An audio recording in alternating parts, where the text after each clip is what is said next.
"A friend of mine is flying in from Africa to see us," said the man with the yellow hat. "Let's go meet him at the airport."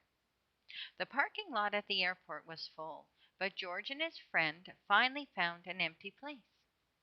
"Let's remember where we parked, George, so we don't get lost when we come back."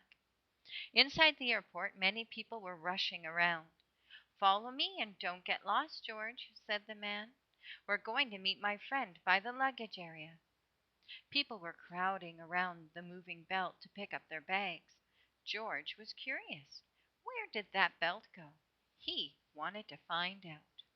He jumped on, and the belt carried George through a little door and outside to the back of the building.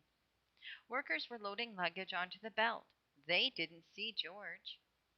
He rode by them and jumped onto another moving belt. Now, where was he, and how would he get back to his friend? George was scared.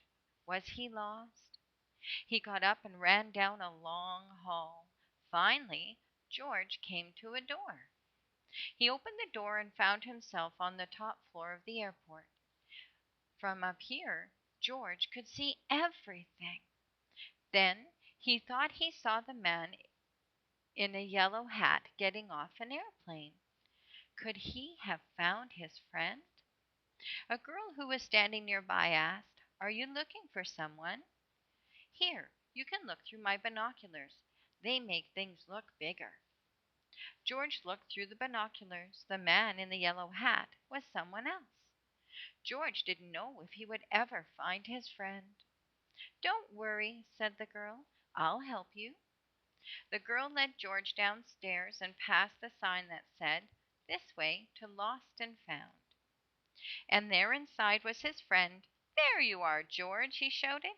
"I have someone I'd like you to meet." What a surprise! It was the man in the other yellow hat. "My friend here has a long trip, George. Let's take him home so he can rest. How would you like to lead the way?" And George knew just how to get back to the car. And the three of them got into the little blue car and went home.